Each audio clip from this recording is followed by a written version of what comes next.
Welkom by nog 'n uitgawe van Solidariteit Wêreld. En vandag praat ons weer oor ras. Dwars oor die wêreld en in die geskiedenis is daar al probeer om die samelewing sentraal te beplan. En dit het gelei tot tragiese gevolge, vra maar kommunistiese Rusland. In Suid-Afrika word daar rasregulasies gepubliseer. En 'n sakrekenaar word gebruik om die samelewing sentraal volgens ras te beplan. En soos alle sentrale samelewingsbeplanning lei hierdie ook tot absurde gevolge. Die Solidariteit Navorsingsinstituut het 'n navorsingsverslag uitgebring oor hierdie rasregulasies en het aangedui hoe absurd dit is. So saam met my is Connie Mulder, ons het verlede week so 'n bietjie 'n leidende gesprek gehad. Nou kan ons hard praat oor die verslag en wat dit beteken. So Connie, kom ons begin by die absurditeit hiervan. Ja, so kyk, laasweek was die verslag nog in die oond, maar nou is hy uit. So nou kan ons mooi verduidelik. Ek dink die eerste belangrike ding om te noem is hierdie is nie ons syfers nie. Mense dink dat ons dink hierdie syfers uit nie. Wat ons gaan doen het is dis die Commission for Employment Equity, dis die komitee wat jaarliks kyk wat 'n kleur is wie in die werksmag en dan 'n verslag oor dit uitreik. Ons het hulle verslag gevat en net dit gaan trou met die minister se sektorale syfers wat sy uitgegee het. Nou hulle gee al twee uit, maar ons het net die mal sommetjie gaan doen. Dis wat ons gedoen het. En dan kom jy nogal op 'n paar malgoedjies af. Ek dink die absurdste wat ons mee sit is ten einde dan nou die minister se syfers te tref vir maatskappye, jy moet of groei in dit in as 'n maatskappy, bedoelende as helfte van jou werksmag nou wit mans is, dan kyk ons hoe groot moet jy word sodat daai kan skuif na wat hulle meeste gevalle sê na so 4,6% van jou werksmag toe, of jy gaan moet mense vervang. Nou as ons na die groei opsie kyk, dan moet jy oor alle sektore en op alle posvlakke omtrent 38% groei in diensname toon oor die volgende 5 jaar. Nou dis totaal onrealisties. Suid-Afrika het vandag weer gewys is 0,1% BBP groei. En diensname van die verslag self is laer as in 2018. So daar's geen manier hoe die sektore gaan groei in dit in nie. En dan laat dit net een opsie oor vir maatskappye en dit is nou moet jy mense begin vervang om hierdie teikens te tref. En dan kyk ons na omtrent 70,000 wit mans wat vervang gaan moet word, primêr in vervaardiging, in mynbou en konstruksie, maar ook verrassend genoeg omtrent 112,000 vrouens van alle kleure wat vervang moet word. En dis primêr in gesondheidsorg en in onderwys, waar hulle dan nou vervang moet word ten einde die bureaukraat ergens in die Uniegebou se syfers te laat klop. Hoeveel vroue in die gesondheidssektor, hoeveel vroue, behalwe net getalle, maar dit is hoeveel uit hoeveel? Dis so, as ons gaan dink aan, eerste, as twee goeders wat mense moet noem. Die eerste is, elke jaar as daar 'n verslag uitkom van die Commission for Employment Equity, dan word daar groot gewaag gemaak van topbestuur en senior bestuur. En is altyd, is nog soveel wit mans en dit is ongetransformeerd, maar daai is 2% van die totale arbeidsmag. En hierdie verslag wys dus iets interessant met die sektorale teikens. Die topbestuur en die senior bestuur word baie lig actually geraak. Wie die prys gaan betaal is hulle noem dit professioneel opgelei en vaardig, maar dis eintlik maar die D en die C band op jou Patterson skaal, so dis middelklas mense. En daar by dit nogal wesenlik. So as ons kyk na vrouens, dan is dit omtrent 1 uit 3 verpleegsters. 1 uit 3. 1 uit 3 wat vervang moet word in die volgende 5 jaar, ten einde die minister se teikens te tref, en omtrent so 4 uit 10 onderwyseresse wat vervang moet word met mans dan nou, om dinge te laat reg klop met die syfers. So dis nie bietjie nie, dit is 'n omwenteling wat kom. As jy aan die ander kant kyk, meer as helfte van vaardige wit mans in landbou, in konstruksie en informasie moet ook vervang word, ten einde dan nou die minister se syfers te tref.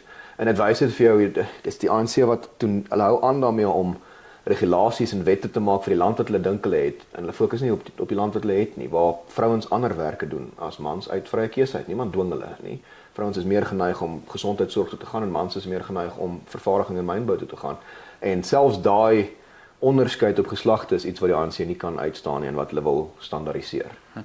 Die Amerikaanse ekonoom Thomas Sowell het meer as 'n boek geskryf spesifiek oor raswetgewing en die een daarvan het hy daarin gewys dat daar is nêrens in die wêreld 'n enkele gemeenskap wat 'n presiese replika op alle vlakke is van die bevolkingssamestelling nie. En dan sê hy, indien jy daarna streef, dan beteken dit jou strewe is dan permanent en dit beteken dus daar's 'n permanensie in so 'n stelsel. En dit is die probleem wat ons hiermee sit, is dat ons sit eintlik met 'n permanente stelsel. Die oomblik as jy sê ek baseer myself op demografie. Demografie is natuurlik 'n teiken wat heeltyd vir jou weghardloop en behalwe dit is dit so dat jy kan dit nooit bereik nie. Ja. Want vrouens is meer geneig om te verpleeg of onderwys te gee ensovoorts. So jy sit in 'n situasie waar hulle eintlik 'n permanensie ingebou het. Die oomblik as jy permanensie inbou daarin, dan beteken dit jy het permanente diskriminerende wette vir jou land. En dit is natuurlik teen byvoorbeeld wat die internasionale arbeidsorganisasie vereis, wat die komitee vir of die konvensie vir die uitskakeling van alle forme van rassediskriminasie van die VN vereis. So dit beteken dus ons is eintlik hier so besig om iets te ontwikkel wat 'n permanente stuk onreg skep. Dit hulle sê dit blaatant. In Februarie 2024 se regulasies wat hulle gepubliseer het, dan sal een paragraafie in wat stipuleer wat sê gestel jou maatskappy doen moeite en jy bereik die demografiese teiken. Jy is 80% swart, 9 bruin, 9 wit, 2% Indeer. Dan sê hulle uitdruklik daar jy mag nooit teruggaan nie. So dit beteken as 'n swart ou nou bedank, dan moet jy hom met 'n swart ou vervang.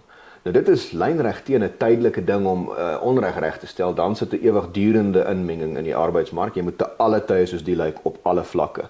En dis dit totaal onrealisties. Dis mense werk nie so nie. As jy net dink as jy broers of susters het, as julle die 100 meter hardloop, gaan iemand eerste wees en iemand laaste. Nou julle het dieselfde agtergrond, dieselfde genetiese voorsprong dan nou en nog steeds is daar ongelykheid in daai situasie. Hoeveel meer in 'n land waar mense goed is met verskillende goeders en verskillende goed doen. Iets wat ek onmiddellik aan dink is wit mense byvoorbeeld is aansienlik ouer as die mediaan ouderdom in Suid-Afrika. So die wit bevolking is baie ouer.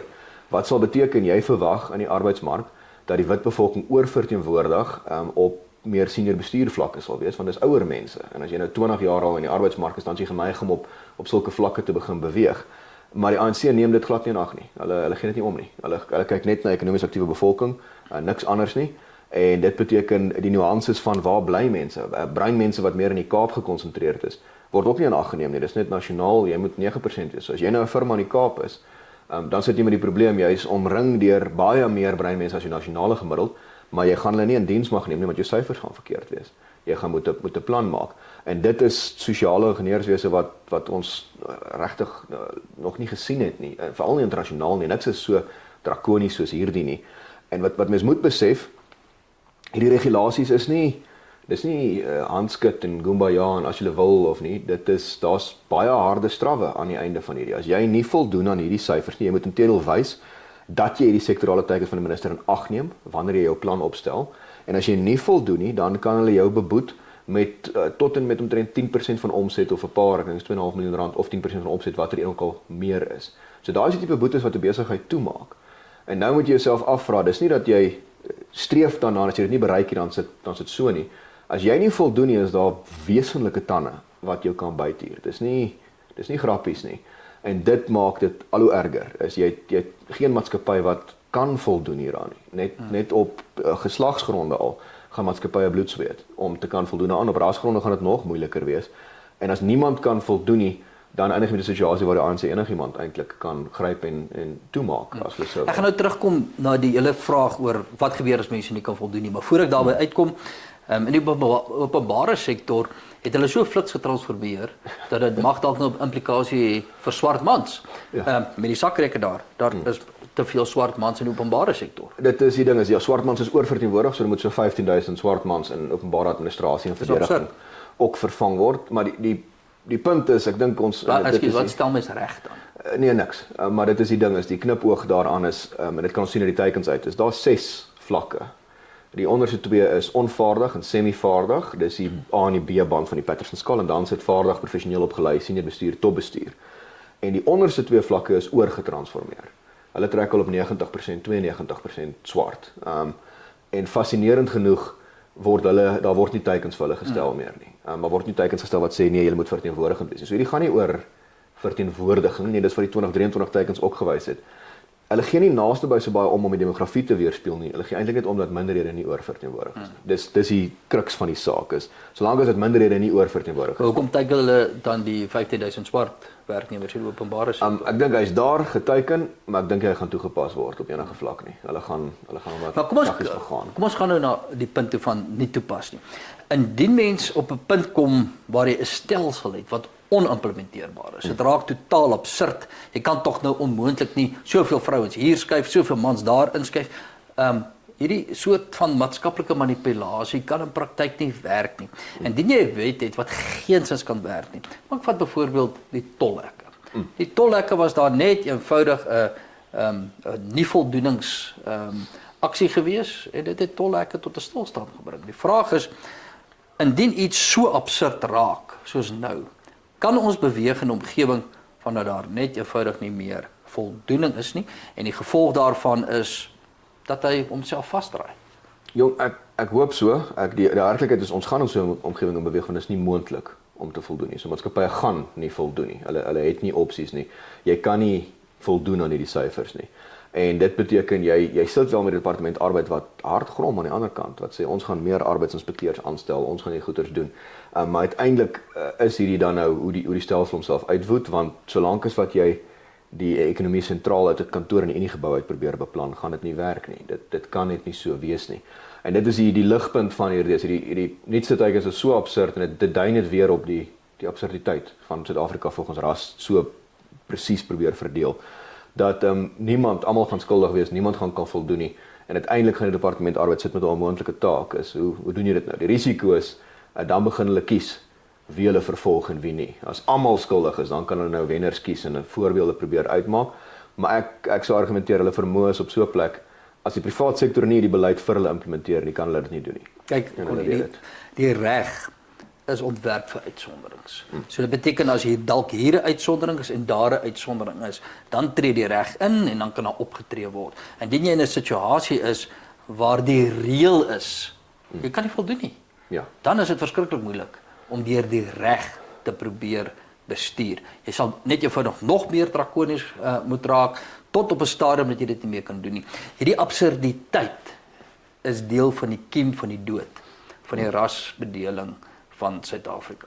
Nee, absoluut. Ek dink ook ons het dit laasweek gepraat oor die grond het geskuif, maar jy kan dit nou sien is dit is die ANC is besig met sommetjies en teen die muur grafiekies trek, maar Suid-Afrika self is regtig klaar met hierdie tipe beleid en ek dink dit kom net neer op die gemiddelde burger in Suid-Afrika wil nie in 'n land bly waar 'n cricketspan uit 'n finaal uitgegooi word omdat hulle verkeerde kleur swart bowler gebruik het, letterlik nie, of 'n netbalspan al hulle punte verloor omdat hulle te veel swart spelers op die veld gehad het nie.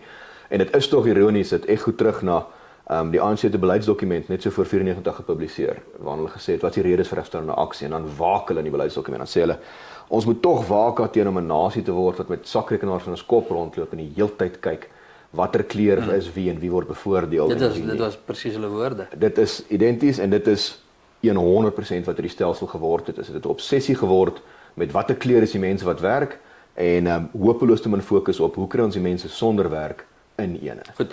Ek wil afsluit deur daardie vraag te vra. Wat is die alternatief hierop?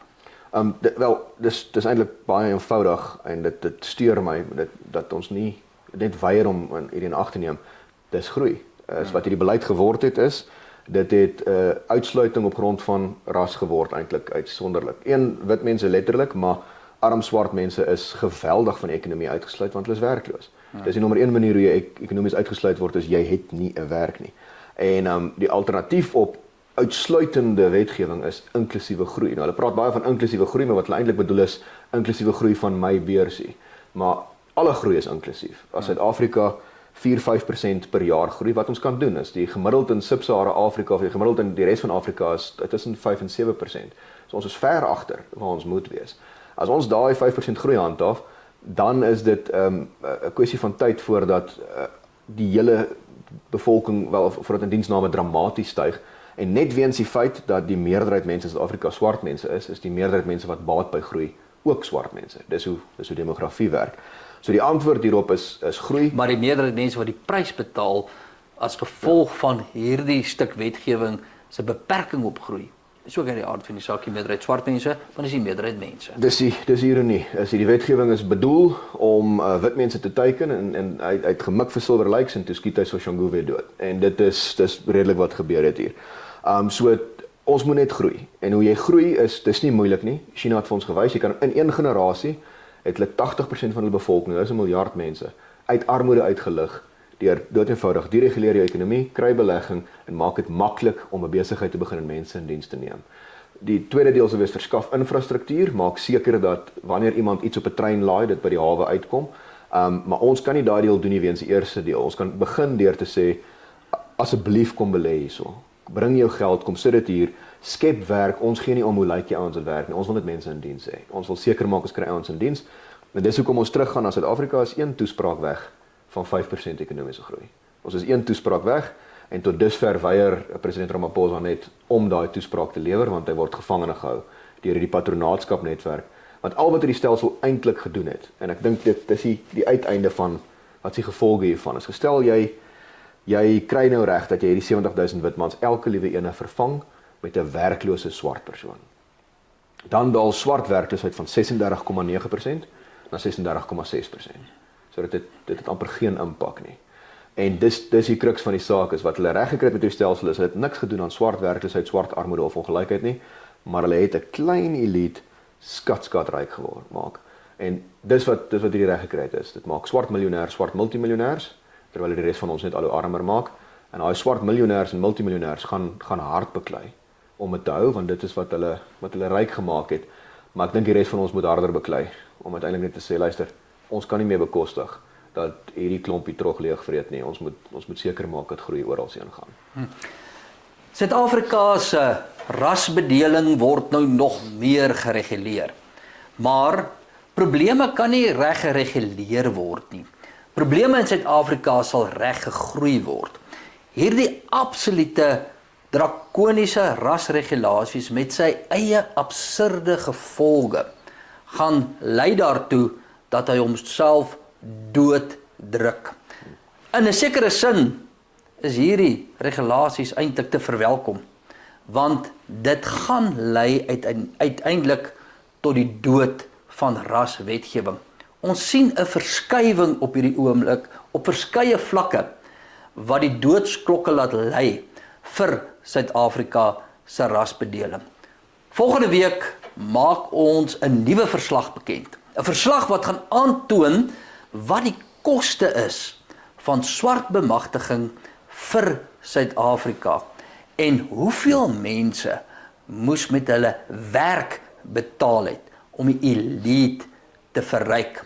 Die elite van Suid-Afrika word verryk deur hierdie stelsels en hulle is bereid om die armes en mense se werk te eet ter wille van hulle eie rykdom. Dis nie volhoubaar nie. Ons moet aanhou en aanhou druk. Wat die rasregulasies betref, is Solidariteit ook op pad hof toe. Op Solidariteit se YouTube kanaal is daar wonderlike inligting en nuus en video's en natuurlik die potsending, die Solidariteit wêreld met al sy episodes is daar. Ons vra of julle volg Solidariteit se YouTube kanaal en wees ingelig.